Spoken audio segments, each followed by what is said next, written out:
अस्सलाम वालेकुम viewers, programme राय अपनी अपनी के साथ मैं हूँ इकरा हारिस और मेरे साथ मेरा मौजूद पैनल मौजूद होगा जो आज के जो हमारे मौज़ूआत हैं उन पर राय देगा। सबसे पहले उनका तारुफ आपके साथ कराती जाओ। इरशाद अहमद आरिफ साहब हमारे साथ मौजूद होंगे, सज्जाद मीर साहब हमें यहाँ से ज्वाइन करेंगे, साथ साथ कराची से हमारे साथ होंगे ब्रिगेडियर रिटायर्ड हारिस नवाज साहब और professor Shabir Ahmed Khan senior analyst, ये भी हमें अपनी राय से आगाह करेंगे। नाज़रीन, सवाल बहुत ही सादा था, लंदन फ्लैट्स किसकी मलकियत है, इसके लिए पैसे कहाँ से आए, वज़ीर आज़म के बेटों तक जायदाद की मुंतकिली कैसे हुई और कतरी ख़त की दास्तान क्या है। यही वो सवाल थे जिसे JIT आगे लेकर बढ़ी थी, लेकिन जो बातें सुप्रीम कोर्ट में कही गई लगता ऐसे है कि वही JIT में दोहराई गई और कोई नई बात सामने नहीं आई और ना ही कोई रत्ती भर इन सवालों का कोई वाज़े जवाब दिया गया। लेकिन अब जो हो रहा है उसमें सिर्फ साजिश की आवाज़ सुनाई दे रही है। वज़ीर आज़म या नवाज शरीफ एक प्रोजेक्ट का इफ्तिताह करने गए और जो उन्होंने तकरीर की, क्या वो वाज़े लड़ाई का ऐलान था? क्योंकि उन्होंने ये कहा कि साजिश करने वाले कभी धरने की आड़ में, कभी एहतसाब की आड़ में और कभी JIT की आड़ में जो है साजिश करते हैं। अब सवाल ये उठता है कि जॉइंट इन्वेस्टिगेशन टीम तो सुप्रीम कोर्ट ने बनाई और इसके अंदर उन इदारों के भी अफसरान शामिल हैं जो कि फ़ौज के मातहत काम करते हैं, तो क्या वज़ीर आज़म उनको निशाना बना रहे थे या फिर कोई और है? क्यों वज़ीर आज़म खुलकर नाम नहीं लेते उन साजिशी अनासर का? और इस तस्वीर का दूसरा रुख है वो कतरी ख़त जिस पर मुस्लिम लीग नून का केस डिपेंड करता है, जिसमें वो इस केस को डिफेंड कर रही है, लेकिन कतरी शहजादे ने मना कर दिया है कि वो सफारत खाने में आकर बयान रिकॉर्ड नहीं कराएंगे। उन्होंने ये कहा है कि वो उनके महिलाएं JIT के अरकान और उनका बयान ले लें। और मरियम औरंगज़ेब ये कहती है कि अगर मुशर्रफ का बयान उनके घर में रिकॉर्ड किया जा सकता है तो JIT का जाके क्यों नहीं कतरी शहजादे के महल में रिकॉर्ड कर सकती, और अगर नहीं करती तो ये बदनीयती पर मुनस्सर होगा। तो क्या ये समझा जाए कि इसी पॉइंट को मुतनाज़ बनाकर मुस्लिम लीग नून आगे बढ़ेगी? मैं इसी पर अपने पैनलिस्ट से बात करूंगी। इरशाद आरिफ साहब, आप क्या महसूस करते हैं कि कतरी ख़त को बुनियाद बनाकर इस केस के खिलाफ मुस्लिम लीग नून आगे बढ़ेगी? देखिए, दो तीन चीज़ें हैं जिसको मद्देनज़र रखना चाहिए। नंबर वन तो ये है कि कतरी शहजादे जो हैं वो मियाँ नवाज शरीफ साहब के ख़ानदान के गवाह हैं और गवाह को पेश करना या गवाह का आना उनकी रिस्पॉन्सिबिलिटी भी है और उनके मुफाद में भी है, नंबर वन। नंबर दो, ये कहना कि जी परवेज़ मुशर्रफ के घर जाके बयान रिकॉर्ड हुआ है, वो इस्लामाबाद में थे, वो एक लिहाज से नज़रबंद थे, वहाँ उनको बाकायदा बंद किया गया था वहाँ, और वहाँ रिकॉर्ड हुआ और सिक्योरिटी के इश्यूज़ थे। वो एक साबिक आर्मी चीफ़ हैं, इस मुल्क के सदर भी रहे, वो जैसे भी थे जिस तरह भी थे, तो पाकिस्तान की हदूद में उनका रिकॉर्ड हुआ है, बयान पाकिस्तान से बाहर नहीं हुआ। ये मिसालें मौजूद हैं। मार्क सीगल का बयान रिकॉर्ड हुआ था, मंसूर एजाज का हुआ था, लेकिन वो भी पाकिस्तानी सफारत खाने में हुआ था। अगर कतरी शहजादा साहब जो हैं वो शिकार के लिए पाकिस्तान तशरीफ़ ला सकते हैं, दुनिया भर में वो घूमते फिरते हैं, तो वो पाकिस्तान तशरीफ़ ले आए। अगर पाकिस्तान सपोज़ मान लिया कि किसी वजह से वो नहीं आना चाहते, तो पाकिस्तानी सफारत खाना जो उनकी अपनी सरज़मीन पर मौजूद है, वहाँ जाने में उन्हें क्या आर है? यानी ये अजीब बात है कि पाकिस्तान को या पाकिस्तान के कौमी इदारों को वो इतना हद तक आमेज़ उसके साथ सलूक करना चाहते हैं कि जी आप एक गवाह हैं एक मामले के, और अगर वो साबित होता है कि आपने झूठ बोला है, गलत बयानी की है, तो बयान हल्फी की बुनियाद पर आपके ख़िलाफ़ कार्रवाई हो सकती है। आप तफ्तीश में शामिल हैं और आप नखरे दिखा रहे हैं। भाई, आप अगर नहीं आएंगे तो नुकसान JIT को नहीं पहुंचाएंगे या सुप्रीम कोर्ट को नहीं होगा, पाकिस्तान का नहीं होगा, नुकसान आपके दोस्त का होगा, आपके उन मेहरबानों का होगा जिनके हक में आपने खत लिखा नहीं जाती, तो फिर टीम पे भी तो जानदारी का इल्जाम किस लिए? टीम ने तो अपने तकाजे पूरे कर दिए। उन्होंने इस बात पर भी आमादगी जाहिर कर दी कि जी ठीक है, हम आपके मुल्क में आने के लिए तैयार हैं, लेकिन होगा ये सफारत खाने में, पाकिस्तान की हदूद में होगा, क्योंकि आपने दायरा अख्तियार अदालत में जब आपने ख़त लिखा है तो आपने दायरा अख्तियार तस्लीम कर लिए है। एक बात। दूसरी बात यह है, एक पहलू और भी है, वो उनके महल में जाते हैं वहाँ कुछ मालूम नहीं कि किस किस्म के इंतजामात किए जाते हैं उनके लिए, किसी किस्म का कल को एलिगेशन वो लगा देते हैं, तो कौन गवाही देगा कि शहजादा साहब झूठ बोल रहे हैं या सही बोल रहे हैं और ये दुरुस्त हैं या गलत हैं? वो वहाँ जाके खाना पीना खिलाने के बाद कहते हैं जी मैं कोई बयान देने के लिए तैयार नहीं हूँ, और बाहर आके कहते हैं जी मैंने तफसील से इनको 2 घंटे 3 घंटे बयान दिया है, तो कौन इसको वेरीफाई करेगा कि उन्होंने बयान दिया या नहीं दिया है? उस सूरत में जो JIT की पोजीशन ज़्यादा मशकूक हो कि अगर वो महल में चले जाएं और उस पर वो किसी किस्म का भी वो इल्ज़ाम लगा दें, क्योंकि उनके कोई शवाहिद नहीं होगा। जब वो पाकिस्तान के सफारत खाने में आएंगे तो वहाँ पाकिस्तान कि सफारत खाने में तमाम वो इंतजाम किए जाएँ कि जिसकी वजह से वो मुतनाज़ ना बना सके। कुछ और मुश्किलात हो सकती है, कुछ भी हो सकता है। अगर कतरी खत को ही बुनियाद बनाकर नून लीग आगे बढ़ेगी तो आप समझते हैं कि जिस बात को वो हमेशा से कह रही है, मुतनाज़ बना रही है कि बदनीयती पर मुश्तमिल है, उसमें कामयाब हो जाएगी? नहीं, देखें GIT के बारे में तो वो क्लियर उनका स्टैंड है और वो आज भी कह रहे हैं और रोज़ाना कह रहे हैं। आज भी मरियम औरंगज़ेब ने कहा है और कतरी शहजादे के हवाले से कहा है कि वो मुतनाज़ GIT है। अब इसमें कोई शक नहीं है कि वो उन्हें मुतनाज़, वो हैं कि नहीं है, मैं ये बहस नहीं कर रहा। वो उन्हें मुतनाज़ समझते हैं, उसकी कई दलाइल हैं उनकी नज़र में और कई बातें हैं जिसकी वजह से वो ऐसा कह रहे हैं। और कुछ बातें ऐसी भी हैं जो पेश नज़र रहेंगी सुप्रीम कोर्ट के, जब वो उसकी हियरिंग करेंगी या फैसला करने की तरफ जाएंगी। और वो सुप्रीम कोर्ट में ये केस कैसे चलता है GIT रिपोर्ट पेश करने के बाद, तो वो तो वो तो पार्ट नहीं रहेगी ना पूरे हिस्से का, वो तो गोया एक फरीक होगी कि उसकी फाइंडिंग ये है। अब सुप्रीम कोर्ट इनकी फाइंडिंग पर या जिरा करके नवाज शरीफ पर या उनके लोगों पर जैसे भी जो फैसला करते हैं यही बेंच करता है या सुप्रीम कोर्ट का एक बड़ा बेंच तश्कील दिया, मुझे इसका नहीं पता है। जहाँ तक जाने का सवाल है, GIT में एक नक्स मौजूद है। वो नक्स गालिबन इसकी फार्मेशन की वजह से हुआ है, क्योंकि ये सिक्योरिटी अदारे इस पर ज़्यादा हावी हैं, सिक्योरिटी भी उन्हीं के पास है। ये GIT का मतलब समझते हैं कि लोगों को पेशी पे बुलाओ, समन जारी करो, आए वो बयान करे। अच्छा, इनका काम तफ्तीश करना है, पेशियों पे बुलाना नहीं है। तो अगर ये वहाँ चले जाते हैं, और ऐसा नहीं है कि देखिए वो कहते हैं कि ये इनकी एम्बेसी में हम इसलिए भी नहीं आ सकते कि वज़ीर आज़म रहा है, वज़ीर ख़ारजा रहा है, ये प्रोटोकॉल के ख़िलाफ़ है। मैं नहीं कहता ठीक कहते हैं गलत कहते हैं, यानी जो भी कहते होंगे, वो शाही ख़ानदान का एक फ़र्द है भाई। उसने आपको एक मुकदमे में उसने कहा कि फैक्ट इनकी बदकिस्मती ये है कि इन्होंने कारोबार भी किया तो बादशाहों के साथ मिलकर किया। देखें ना, अब उसका कोई इलाज नहीं है। ये बड़ी बात नहीं है। बात ये है कि ये एक अलग तरह से तय हो चुका है कि GIT शायद उनसे कोई इंक्वायरी करने के लिए जाएगी नहीं, रिपोर्ट उनके बगैर पेश होगी, वो इसको चैलेंज करेंगे और चैलेंज तो वैसे ही होना है। ज़ाहिर है कि केस ये तो नहीं है कि सूरत हाल ही बन रही है। हाँ, यानी कि ये कुछ जो लोग ऐसे सब्स्टिट्यूट समझ रहे हैं कि अदालत के सब्स्टिट्यूट है, वो नहीं है। यानी अदालत के ने बनाई हुई है, इसमें कोई शक नहीं है, लेकिन उसकी सब्स्टिट्यूट नहीं है। बल्कि ये तो मैंने उस दिन ये भी मौजूद थे, मैंने इरफान कादर से ऑन एयर कहलवा दिया था कि ये गैर कानूनी है, गैर आईनी है। मैं नहीं इसमें एक्सपर्ट, मेरी राय इसमें ना लें। और वो जो अटॉर्नी जनरल रहा है पीपल्स पार्टी का, अब वकीलों का भी हमें कुछ समझ नहीं आती भाई, क्या क्या मौक़िफ़ है, कैसे मौक़िफ़ है, क्या नहीं है, क्या नहीं करते। बहरहाल देखें, अभी तो 10 के बाद एक और तमाशा लगना है, हम देखेंगे क्या होता है। ठीक, और मैं जानना ये चाहूँगी ब्रिगेडियर हारिस नवाज साहब आपसे, अब जो मामला बनता जा रहा है, कतरी शहजादा तो नहीं आएगा, अब ये बयान रिकॉर्ड हो पाएगा, इसके भी इम्कानात बहुत मालूम होते जा रहे हैं। तो 10 जुलाई के बाद अब नून लीग की पॉलिसी आप समझते हैं कि ये होगी कि अब सुप्रीम कोर्ट मजीद जब ये केस प्रोसीडिंग्स आगे बढ़ेंगी तो इसे तवालत का शिकार करे? नहीं, देखें, बड़ी क्लियर बात है कि जब 5 जजेस ने 3-2 के डिसीजन से बता दिया, 2 ने तो बड़ा क्लियर कर दिया, 3 ने कहा इन्वेस्टिगेट, थोड़ी और इन्फॉर्मेशन ले लें। अब आप ये बताएं कि GIT में हर दफ़ा नवाज शरीफ साहब ने, उनके बेटों ने भी कहा कि हमने वही इन्फॉर्मेशन दे दी है जो हमने सुप्रीम कोर्ट में दी थी। तो फिर मामला और आगे कैसे बढ़ा? एडिशनल डॉक्यूमेंट जी, मामला देखें, आप बड़ा यहीं पर क्लोज होगा। आप कतरी से लेटर जो है वो पहले से एडमिशन का एडमिशबल नहीं है। वही बात अभी फिर कतर के प्रिंस ने कहा जी कि मैं तो ना सफारत खाने में जाऊंगा, मैं अंडर लॉ नहीं आता, आप फिर लेटर क्यों लिख रहे हैं, वो भी बात ख़त्म हो गई। तो मेरे ख्याल में सुप्रीम कोर्ट को अभी बड़ा ईजी काम हो जाएगा जब ये इंक्वायरी जाएगी GIT की सुप्रीम कोर्ट में। They have to see have any Sharif family provided any additional evidence. अगर एडिशनल एविडेंस नहीं है तो व्हाट इज़ लेफ्ट? देन एक जज ने और डिसीजन देना है कि जी 3-2 हो जाएगा and the things are sorted out. The only thing is which I apprehend is कि प्राइम मिनिस्टर पाकिस्तान ने बड़ा क्लियर किया कि मैं सिर्फ आवाम का फैसला मानूंगा। Now it is a very deep answer, we must understand.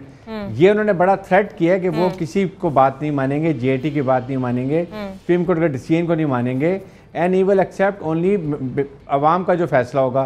तो ये उनके जहन में क्या है, मे बी अगर उनको इंक्लिंग होती है कि शायद डिसीजन उनके खिलाफ आ रहा है और डिसीजन से पहले he might dissolve national assembly, ये एक वो कर सकते हैं कि जी मैं, लेकिन वो तो जब इस दौरे पे जा रहे थे तो उन्होंने कहा था, कुछ सहाफियों से गैर रस्मी गुफ्तगू में उन्होंने कहा था कि असेंबलियां डिसॉल्व करने का मैंने सोचा है, लेकिन मैं ऐसा करूंगा नहीं क्योंकि इससे उन अनासर को तकवीयत मिलेगी जो साजिश करना चाहते हैं। तो मेरा ख्याल है ये ऑप्शन तो शायद वो इस पर गौर ना करें। ये बिल्कुल इनकी बात पे आप यकीन नहीं कर सकते, कुछ भी कर सकते हैं जहां ये अपना इंटरेस्ट देखेंगे। अब आप मुझे बताइए ना, इनके पास और ऑप्शन क्या रह जाएगी? या तो इन हाउस चेंज कर लें, इन हाउस चेंज करेंगे तो वो एक ऑप्शन है, अगर वो ये करना नहीं चाहते, ये किसी को ट्रस्ट नहीं करते हैं, इस वक्त इनके लिए बेस्ट ऑप्शन यही होगी कि दे वुड से कि जी मैं सियासी शहीद हो गया, मेरे साथ बड़ा जुल्म हो गया, मुझे नाइंसाफ़ी है, मुझे इंसाफ की तवक्को नहीं है GIT की तरफ से और सुप्रीम कोर्ट की तरफ से। जो वाइब्स हैं वो बड़े क्लियर आ रहे हैं, इसलिए हो सकता है कि ये करें और ये कहें जी मैं अवाम के पास जा रहा हूँ, वहाँ से मैं वोट लेता हूँ, मैं अवाम के सामने दोबारा सुरखरू हूँ। तो जब अवाम के पास ही बाहर वापस जाना है तो फिर एक मजबूत स्टांस लेके जाएंगे, शायद वो फिर ये कतरी खत का मामला जो होगा और इससे GIT की रिपोर्ट जो है वो इसे जब मानने से इनकार करेंगे तो फिर इसका मतलब यही है कि जिस पॉइंट को लेके वो आगे बढ़ रहे हैं कि मुतनाज़े है और उनके खिलाफ साजिश हो रही है, फिर हो सकता है वो इसमें कामयाब हो जाए। इसी पर हम बात करेंगे एक ब्रेक के बाद।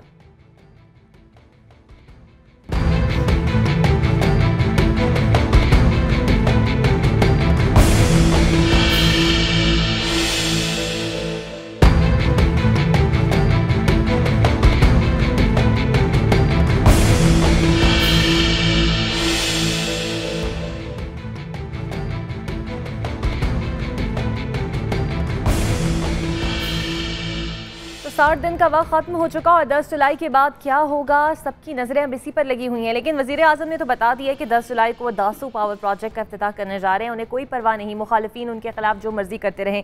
प्रोफेसर शबीर अहमद साहब, मैं आपसे ये जानना चाहूँगी, नून लीग दबाव में तो नजर आती है, ये समझा जाए कि चूंकि इस बार मुस्लिम लीग नून जो है माजी की तरह अदालतों पर असरअंदाज नहीं हो पाई, इस GIT पर असरअंदाज नहीं हो पाई, इसलिए ज़्यादा फ्रस्ट्रेशन का शिकार है? ठीक है ये बात भी कि जो नोयत है इल्ज़ामात की, और फिर खुसूसन जहाँ ये तय होना हो कि जो प्राइम मिनिस्टर हैं वो अपने ओहदे पे कायम रह सकेंगे कि नहीं रह सकेंगे, तो ये ज़ाहिर है कि बड़ा संगीन मामला है जिसमें नून लीग की जो सियासी आप कह लें मुस्तकबिल है वो पूरा दाव पे लगा हुआ है। इसलिए उनकी जो परेशानी है या जो टेंशन है उनको वो बजा हैं। लेकिन अभी जैसे एक बात हो रही थी, मैं थोड़ी सी वजाहत कर दूँ। जो कतरी शहज़ादा जिसकी बात होती है, जो हमाद बिन जासम जो हैं वो प्राइम मिनिस्टर भी रहे हैं वो कतर के, और वज़ीर ख़ारजा भी रहे हैं, वो सियासी आदमी हैं, सिर्फ वो एक प्रिंस या शहज़ादे नहीं। लेकिन अब जो उनकी हैसियत है ना वो एक गवाह की नहीं है। देखिए, गवाह का तसव्वुर होता है जहाँ पे ट्रायल हो, और फिर गवाह मुल्ज़िम पेश करता है, यानी वो जिस पे इल्ज़ाम हो ना वो कहता है जी मैं अपनी सफाई में इन लोगों को ले आता हूँ। इसी तरह जो प्लेंटिफ है और मुद्दई, उसको भी हक होता है कि जी अब वो अगर उसके पास इंफॉर्मेशन है तो वो विटनेसेस को। यहाँ चूँकि ट्रायल नहीं हो रहा, ना तो सुप्रीम कोर्ट ट्रायल कर रही है, ना GIT का ये मैंडेट है कि वो ट्रायल कर रही है। उन्हें सुप्रीम कोर्ट ने कुछ सवालात दिए हैं कि वो सवालात की वजाहत उन्होंने मांगी है। और जहाँ तक इस बात का ताल्लुक है, जैसे अभी ब्रिगेडियर साहब फरमा रहे थे कि जी 5 जजेस में से 2 ने तो फैसला, बुनियादी बात जो सुप्रीम कोर्ट ने तय की थी उन 5 जजेस के बेंच ने, वो यही तो तय करनी थी कि क्या बग़ैर ट्रायल के प्राइम मिनिस्टर को इतनी बड़ी सज़ा दी जा सकती है कि उसको डिस्क्वालीफाई कर दिया जाए। वहाँ ये बात जो 2 जज साहिबान ने की कि हाँ ऐसा हो सकता है, वो तो उस बेंच ने तस्लीम करने से इनकार कर दिया और वो मौक़िफ़ ख़त्म हो गया। अब ये जो बेंच बाद में तश्कील दिया गया है, ये बेंच वो बेंच नहीं है। दोबारा से चीफ जस्टिस ऑफ पाकिस्तान ने इसका एक नाम रखा है, बल्कि ये इम्प्लीमेंटेशन बेंच है। इम्प्लीमेंटेशन किस चीज़ की करनी है? ये जो 10 जुलाई को रिपोर्ट पेश होनी है ना, इस रिपोर्ट को पढ़ने के बाद सुप्रीम कोर्ट के ये 3 जज साहबान इस नतीजे पे पहुंचेंगे कि जो इससे मालूमात मिली हैं क्या उसकी बुनियाद पे ये फर्दर केस चलाया जा सकता है। लेकिन शबीर अहमद साहब, अब जो हालात बनते नजर आ रहे हैं, ऐसा ही लगता है कि हुकूमत ने भी शायद नविश्ता दीवार पढ़ लिया है। उन्हें भी लगता है कि चूंकि अब कतरी शहजादे की इन्वेस्टिगेशन मजीद नहीं होगी तो फैसला उनके खिलाफ ही आ सकता है। तो फिर क्या महाजराई की सूरत हाल हम मुल्क में देख सकते हैं नून लीग की जानिब से? देखिए, नून लीग जो है वो ज़ाहिर एक सियासी जमात है। उन्होंने सियासी हमदर्दी हासिल करने के लिए, उन्होंने ख़ुद को मजलूम साबित करने के लिए, अवाम में अपनी पजीराई के लिए, अपनी क़यादत के हवाले से जो इत्माद है अवाम का वो हासिल करने के लिए, फिर 2018 के जो इलेक्शन है उसके लिए पेशबंदी के तौर पे बेशुमार हिकमत अमली अपनाई हैं। तो मंसूबों के भी और ये ज़ाहिर उसका हिस्सा ज़रूर है। लेकिन यहाँ ये गुजारिश मैं ये करना चाहूँगा कि देखिए, आम तौर पे होता ये है कि किसी तरह की भी आप इन्वेस्टिगेशन कर लें, अमूमन जो कानून का तकाजा जिसको रूल ऑफ लॉ कहते हैं, उसमें 2-3 बातें बड़ी अहम हैं। एक तो यही जो कि गवाहान का पेश होना। ठीक, यहाँ पर मैं आपकी बात कंटिन्यू करूंगी, लेकिन यहाँ पर एक ब्रेक के बाद आते हैं।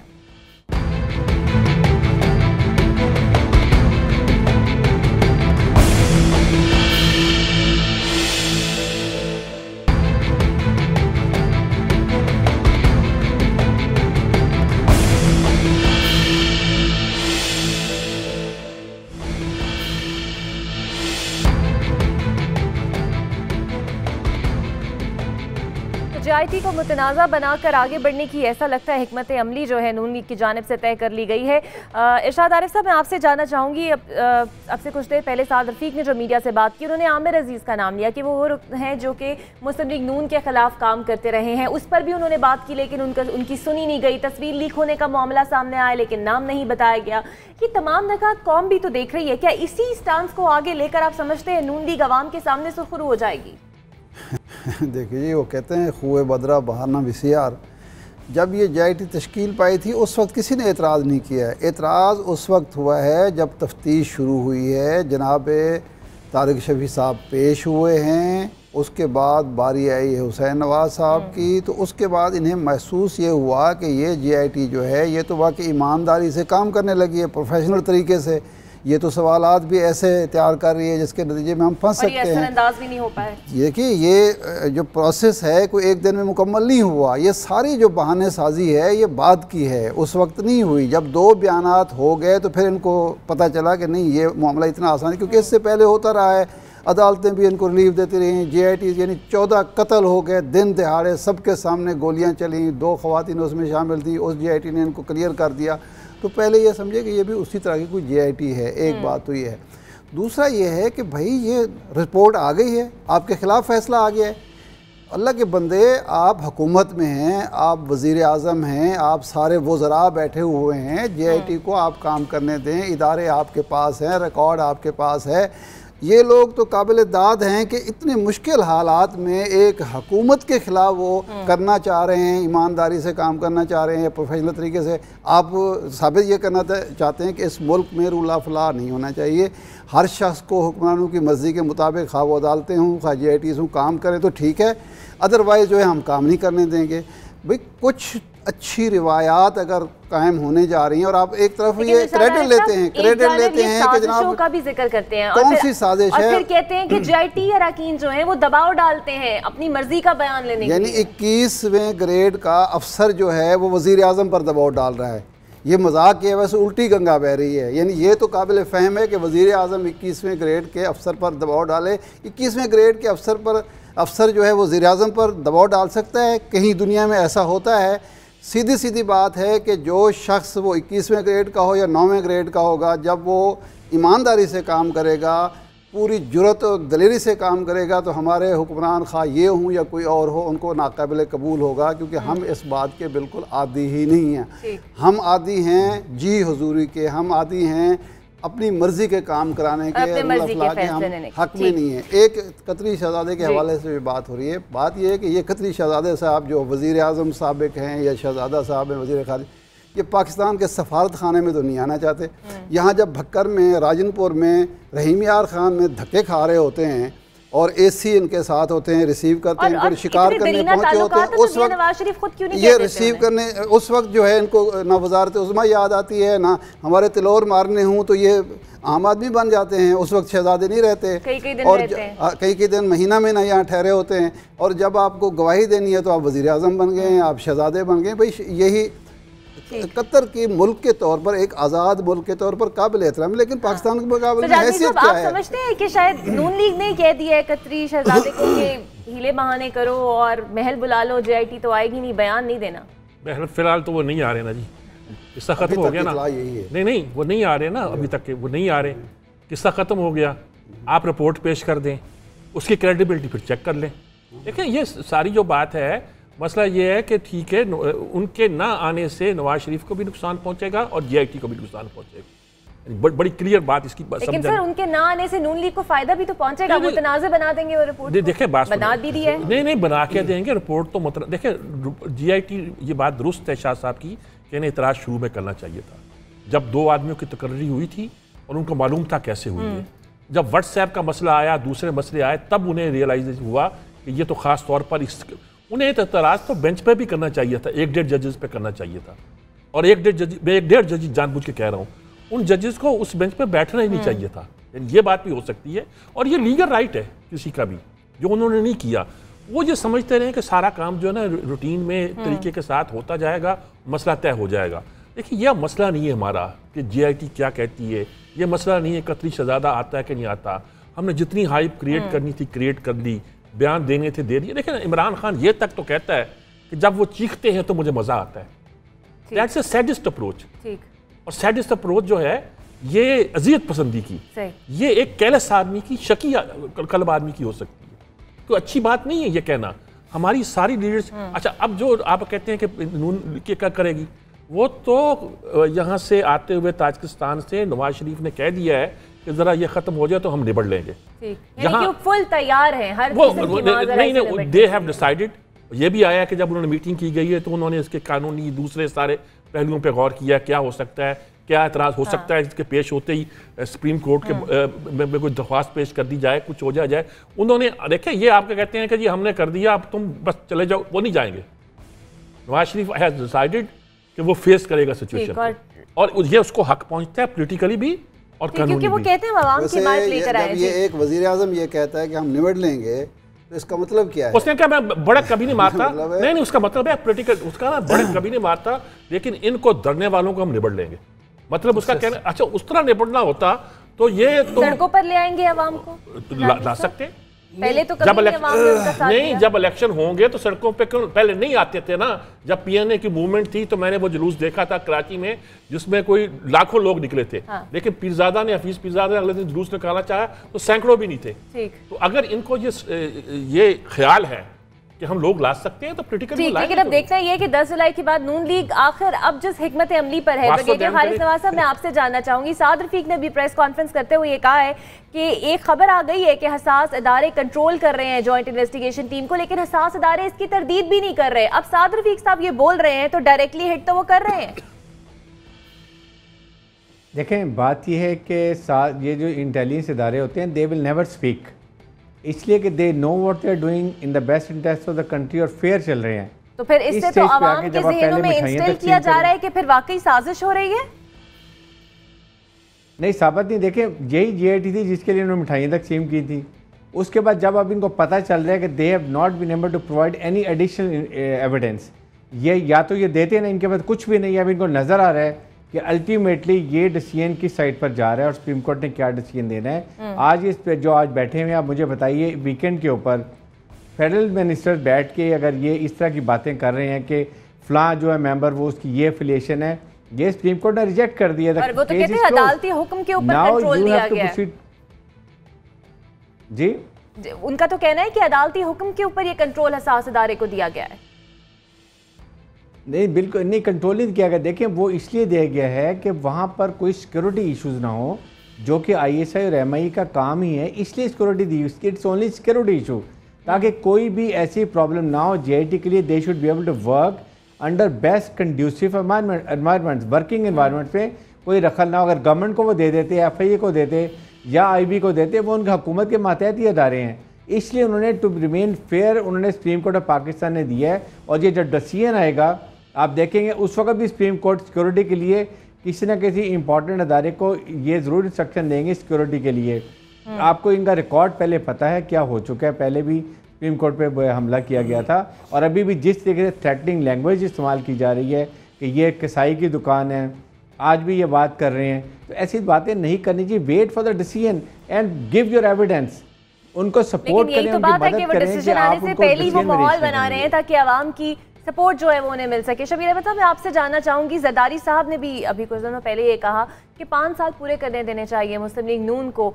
अब इस बयान से नहीं लगता कि वो नरम गोशा जो हमेशा से रखा जाता है नून लीग के लिए जब मुश्किल वक्त आता है वो दोबारा से हमें नज़र आ रहा है? देखें वो चूँकि सियासतदान हैं और उन्हें यही बात कहनी चाहिए कि जमहूरी निज़ाम उस वक्त मुस्तहकम हो सकता है कि जब एक मुंतखब हुकूमत अपनी मुद्दत पूरी करे। अब देखें कन्फ्यूजन इतनी फैलाई जा रही है कि तशवीश ये पैदा होती है कि इस्लामाबाद में who is in charge.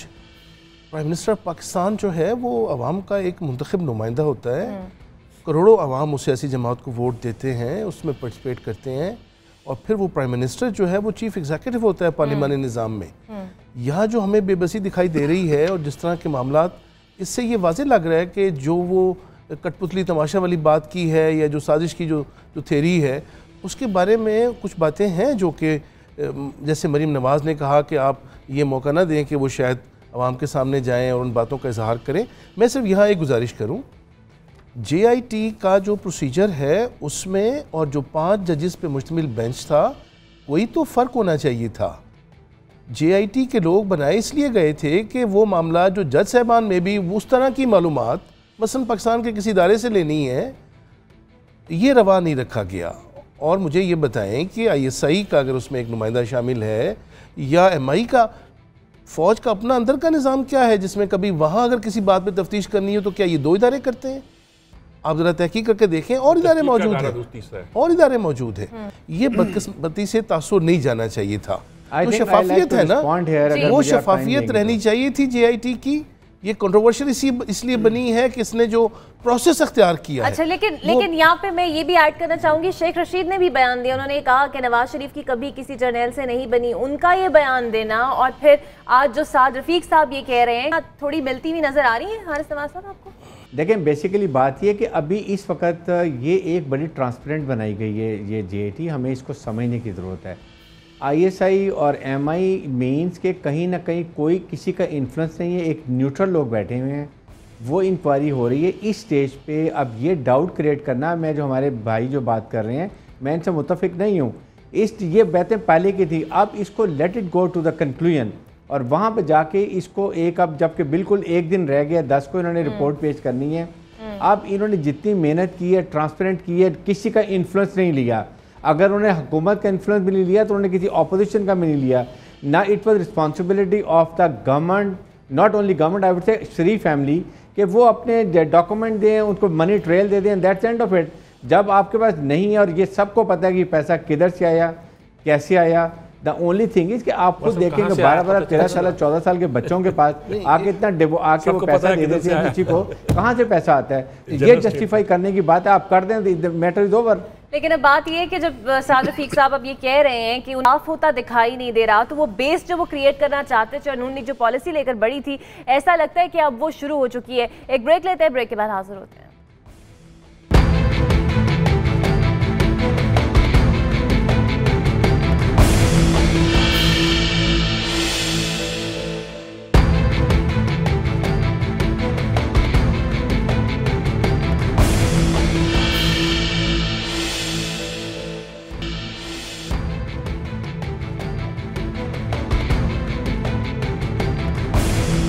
Welcome back. तो साद रफीक साहब ये कहते हैं कि बेइंसाफ होता नजर नहीं आ रहा। साथ ही साथ मैं उस खबर का भी जिक्र कर दूं जो आज रोजनामा 92 न्यूज़ में आई, और वो ये थी कि बदलते हुए सियासी हालात में गैर मुल्की सफारतकारों ने भी उस बदलाव को शायद भांप लिया है और अब वो रोजाना की बुनियाद पर अपने ममालिक को रिपोर्ट भी देने लगे हैं। प्रॉपर मॉनिटरिंग की जा रही है बदलती हुई सूरत हाल की पाकिस्तान की, और इनमें फ्रांस, जर्मनी, अमरीका, सऊदी अरब और कतर शामिल है, और इन्होंने सियासी जमातों से भी राब्ते तेज कर दिए हैं। शायद आरिफ साहब, तो ऐसा महसूस होता है कि कोई बड़ी तब्दीली हम एक्सपेक्ट करें? देखिए, ये तो मैं कुछ नहीं कह सकता, ये तो फैसला जब आएगा तो उस वक्त ही हम, लेकिन सफारतकारों का मामला ये होता है कि वो पहले से कुछ ना कुछ चीज़ें तैयार करना शुरू कर देते हैं ताकि अगर कोई तब्दीली वाकई आती है तो वो तैयार हों उसको हज़म करने के लिए या उसके हवाले से अपनी पॉलिसी बनाने के लिए।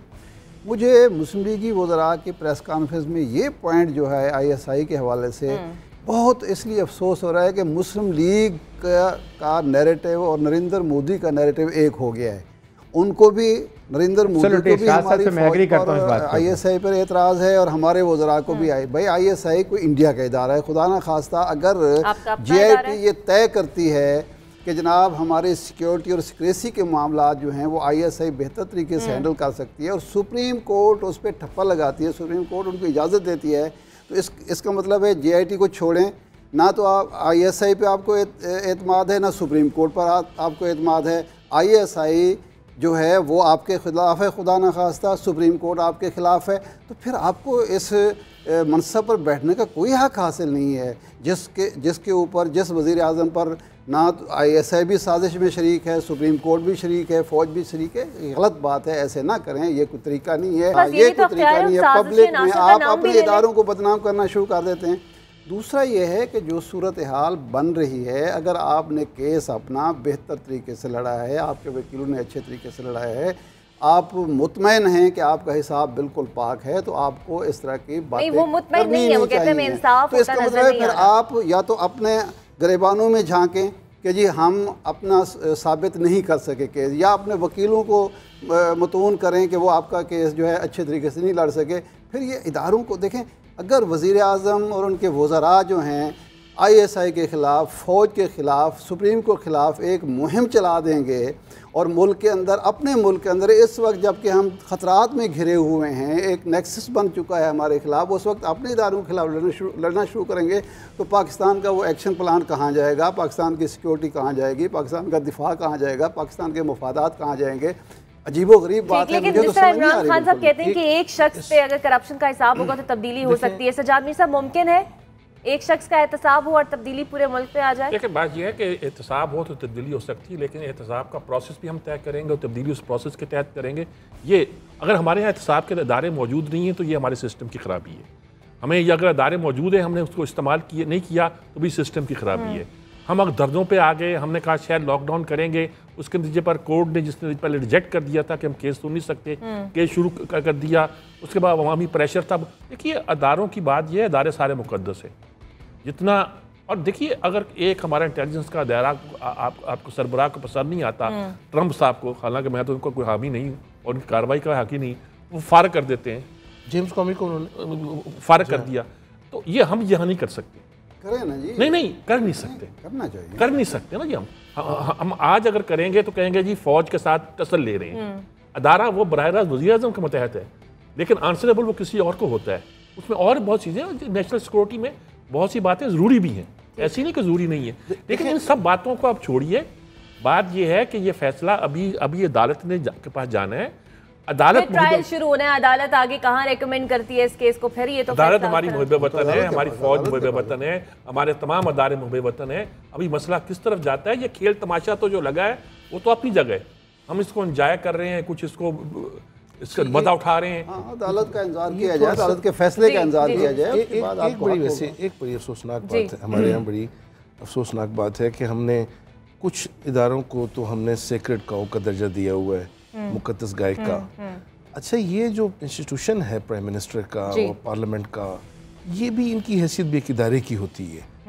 अब ये तो बात की जाती है कि जी अगर उनके खिलाफ बात की जाए तो मुल्क की जो है या बाकी जो मामलात हैं, आप जब पूरे प्राइम मिनिस्टर को और उससे ये ख़तरा पैदा हो जाए कि वो प्राइम मिनिस्टर जो आइन के तहत बना है एक किसी और तरीके से उसको घर भेजा जा सकता है, इससे क्या गैर मुस्तहकम नहीं होता पूरा मुल्क? बिल्कुल होता है। देखिए ये बदकिस्मती से मैं कहता हूँ कि ये जो ट्रेंड है ना, कि प्राइम मिनिस्टर भी आता है, अभी आपने देखा वो जब इन्होंने इक़्तिदार संभाला है तो बात शुरू हो गई कि जी इलेक्शन रिग्ड थे।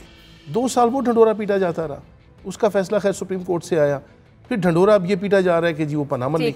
आप एक मुंतखब हुकूमत को वो मौका पूरा दें कि वो अपनी मुद्दत पूरी करें। साहब कहते हैं कि 5 साल होने चाहिए, देने चाहिए। इरशाद आरिफ साहब मुझे इस पे कमेंट दे दें। ख्वाजा आसिफ साहब ये कहते हैं प्रेस कॉन्फ्रेंस के अंदर कि जॉइंट इन्वेस्टिगेशन टीम जो भी रिपोर्ट देगी हमें काबिल कबूल नहीं है।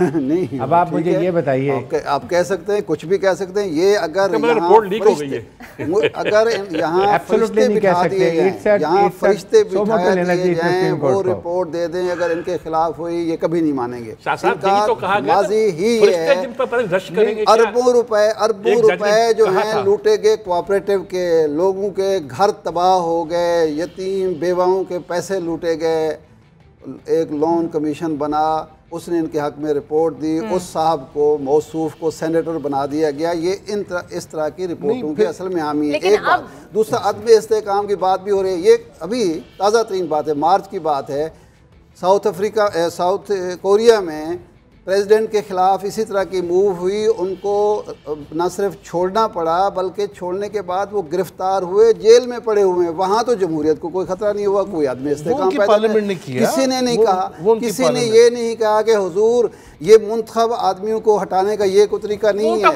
ये क्या पार्लियामेंट ने किया, मुआवजा हुआ है, उसका मुआवजा हुआ है। एक दो आज मैं बात करना चाहता हूँ। जी हारिस नवाज साहब जी, पार्लियामेंट को देखें इसमें अब आप मुझे ये बताइए कि जुर्म पर ख्वाजा आसिफ कोई की बात कर अदालत रहे नहीं हैं। कर सकती है, जुर्म पर कोई अदालत नहीं कर सकती है। जी हारिस साहब, देखें इसमें एक बात यह है कि आप मुझे बताइए क्योंकि कदरी लेटर शहजादे ने लेटर नहीं दिया, अब उनको राइटिंग ऑन द वॉल नजर आ रही है।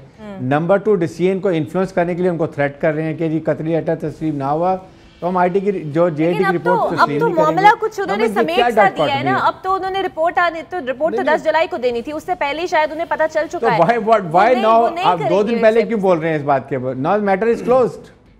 देखिए ये जो रिपोर्ट का नहीं पता चला, मुझे रिपोर्ट का नहीं पता चला, उनको अपने लीडर के करतूतों का इल्म है, उन्हें पता है कि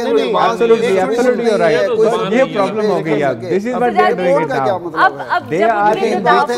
कर पैसा ले जाए, सबूत भी ना दें और फिर रिपोर्ट भी जो उनके तहफ्फुज़ात है जो सुने नहीं गए, उसके बाद ख्वाजा आसिफ का ये कहना, अवाम भी तो सुन ही रही है ना। मैं साहब का मैंने बयान सुना नहीं, लेकिन ख्वाजा साहब ने कहा अवाम सुन रही है कि क्या करप्शन की है जो भी आ रही है। वो उन्होंने कहा कि ये रिपोर्ट बाद में कहेंगे ना रिपोर्ट हक में नहीं थी इसलिए नहीं मानी, उन्होंने हक में भी हम नहीं मानते क्योंकि प्रोसेस गलत है। उनका मतलब है कि प्रोसेस गलत है, तशकील गलत है, इसने जो कुछ मेथोडोलॉजी इख्तियार की वो प्रोसेस गलत है, मुझे समझ नहीं आ रही है। देखिए मैं एक गुजारिश करूं, जो असल बात ये जो रिपोर्ट के हवाले से या उसको मानने ना मानने की बात, दुनिया के 200 ममालिक हैं दुनिया में इस वक्त रजिस्टर्ड, वहाँ कानून की अमलदारी का तरीका ये होता है कि कहीं किसी को खुफिया बुला के इन कैमरा और वो बात फिर पब्लिक भी नहीं होनी, ये बात को बाद मालूमात की हद तक तो ली जा सकती है, इसकी बुनियाद पे सज़ा का तयन नहीं हो सकता। उस प्रोसेस को चैलेंज होना, प्रोसेस से मेरी मुराद क्या है? अभी मैं रास्ते में आ रहा था जब टीवी प्रोग्राम के लिए ना, तो एक व्हीकल मेरे सामने जा रही थी, वो ज़ाहिर एक कंपनी तो पीछे लिखा हुआ था कि मैं क्या ड्राइविंग सही कर रहा हूँ, अगर नहीं कर रहा तो ये नंबर है, इस पर इतला दें। इशू ये नहीं है कि कब इतराज़ हुआ इस कमेटी पे, नहीं, मैं और मीसब कई दफ़ा हम शाह साहब बस में बैठ जाते हैं तो हमको ड्राइवर पे उस वक्त तो इतराज़ नहीं कर रहे होते, देखना होता है कि लेके किधर जा रहा है गाड़ी को, प्रोसेस की तशकील करना भी इनकी जिम्मेदारी है, इदारे भी इनके अंडर से करते हैं उसकी तशकील। देखिए यहाँ ये तासुर लेना, देखिए गवर्नमेंट के पास सुप्रीम कोर्ट एक बड़ी अदालत है, एपिक्स कोर्ट है, इस रिपोर्ट को रिजेक्ट करने का कोई इख्तियार नहीं है। और दूसरा ये जो आर्टिकल 25 के तहत बात हो रही थी कि सुप्रीम कोर्ट को ये इख्तियार नहीं था या कानून के तहत नहीं बनी, मैं इसको भी नहीं तस्लीम करता। एपिक्स कोर्ट है, उसने ही आइन की तशरीह करनी होती है और कानून की। लेकिन अब ये जो तासुर मीडिया में आ रहा है कि शायद 10 जुलाई के बाद कोई, मुझे बताएं आप लोगों को कमरे में बंद कमरे में बुला के उनसे बातें पूछ के एक रिपोर्ट सबमिट करवा के उसकी बुनियाद पे ना वो ट्रायल है ना उसकी वो हैसियत है, इतना बड़ा फैसला जो है डिस्क्वालिफिकेशन का, इम्प्लीमेंटेशन बेंच से मुराद पता क्या है? ये रिपोर्ट, आपका मतलब है इतना बड़ा फैसला नहीं हो सकता इस रिपोर्ट को नहीं हो सकता ऐसी गवाहियों की बुनियाद पे जो खुफिया तरीके से ली गई हो दुनिया में कहीं। ड्यू प्रोसेस ऑफ लॉ का मतलब ये होता है कि जिस पे इल्जाम है वो अपनी कौंसल साथ ले आए, अपना वकील ले आए, अपना गवाह ले आए, फिर दूसरी बात वो क्रॉस एग्जामिन हो। और अब देखना तो ये कि दोनों साइडों को दलाइल का मौका सुप्रीम कोर्ट इस रिपोर्ट के बाद देती है कि नहीं, ये भी अब देखेंगे। 10 जुलाई को बहरहाल ये पेश कर दी जाएगी, लेकिन नून लीग की जानिब से उससे पहले ही इसे मुस्तरद कर दिया गया है। आगे क्या होता है ये तो आने वाला वक्त ही बताएगा। आज के लिए इतना ही।